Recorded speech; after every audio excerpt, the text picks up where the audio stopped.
That's my last Duchess painted on the wall, looking as if she were alive. I call that piece a wonder now. Fra Pandolf's hands worked busily a day. There she stands. Will please you sit and look at her? I said Fra Pandolf by design, for never read strangers like you that pictured countenance, the depth and passion of its earnest glance, but to myself they turned, since none puts by the curtain I have drawn for you but I, and seemed as they would ask me, if they durst, how such a glance came there. So not the first are you to turn and ask thus, Sir, 'twas not her husband's presence only called that spot of joy into the Duchess' cheek. Perhaps Fra Pandolf chanced to say, her mantle laps over my lady's wrist too much, or paint must never hope to reproduce the faint half-flush that dies along her throat. Such stuff was courtesy, she thought, and cause enough for calling up that spot of joy. She had a heart, how shall I say, too soon made glad, too easily impressed. She liked whate'er she looked on, and her looks went everywhere.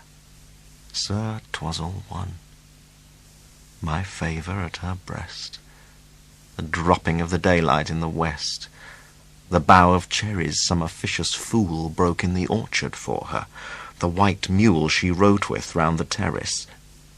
All and each would draw from her alike the approving speech, or blush at least. She thanked men, good, but thanked somehow, I know not how, as if she ranked my gift of a 900-years-old name with anybody's gift. Who'd stoop to blame this sort of trifling?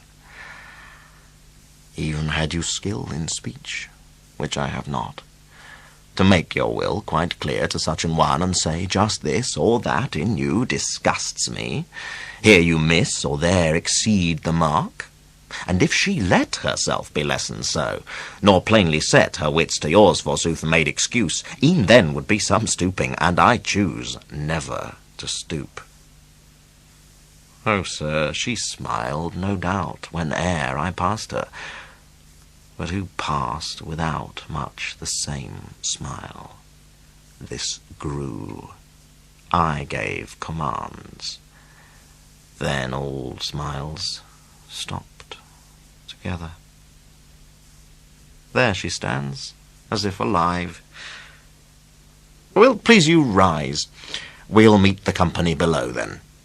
I repeat, the Count your master's known munificence is ample warrant that no just pretence of mine for dowry will be disallowed, though his fair daughter's self, as I avowed at starting, is my object. Nay, we'll go together down, sir.